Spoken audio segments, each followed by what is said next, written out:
The Master's blueprint, following the footsteps of the first disciple maker. We often think of disciple making as a program, a set of classes in a church basement or a specialized manual. But Peter Reinfeldt, in his book Following Jesus, reminds us of a radical truth. Jesus didn't start a program. He started a movement by simply living his life with others. Jesus' foundation for disciple making wasn't academic. It was relational. He didn't just give a lecture on the mount. He hiked the mountain with his friends. Today, we look at the foundation of how Jesus modeled this moving from come and see to go and do. The Bible foundation of context is Jesus went up on the mountainside and called to him those he wanted. And they came to him, and he appointed 12 that they might be with him, and that he might send them out to preach. Mark 3:13-14. In the first century Jewish world, a student or Talmud would seek out a rabbi. They would literally follow them to be covered in the dust of the rabbi. But Jesus flipped the script, the initiative. Jesus chose the disciples, not the other way around. Notice the order in Mark 3. First, they were called to be with him.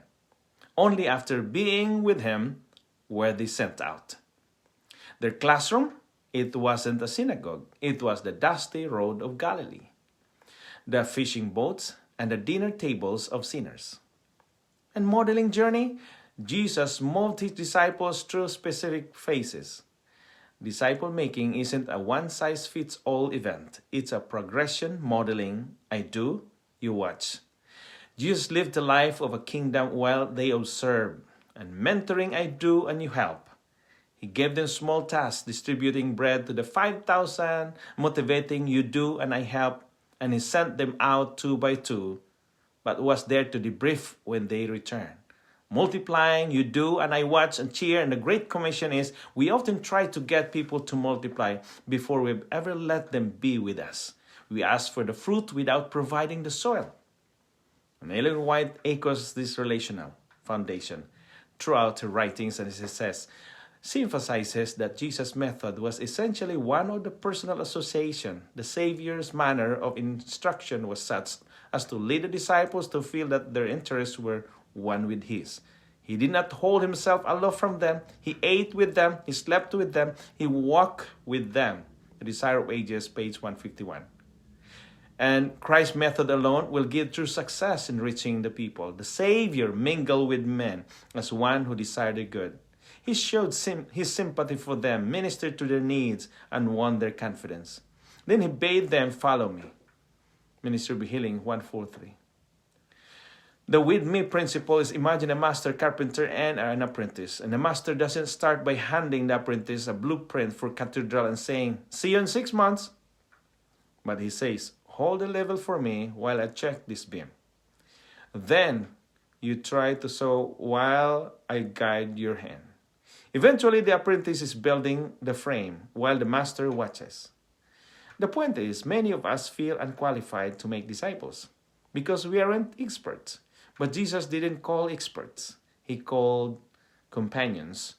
If you can walk with someone and share how you're trying to follow Jesus today, you are modeling disciple making.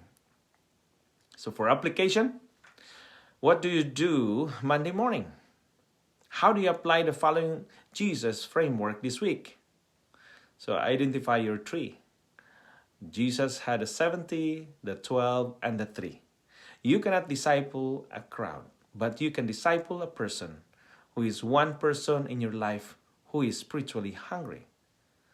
And there is an interruption, a ministry. Jesus made disciples during the interruptions. And the woman with the issue of blood and the sincere servant. Don't see people as distraction from your work. See them as the work. And Reinfeldt emphasized the eat together at the table and invited someone to a meal. Talk about life, then talk about where you see God in it. In conclusion, disciple making is not about being a perfect teacher. It's about being a faithful follower. So if you are following Jesus, you have something to share. You don't need a degree.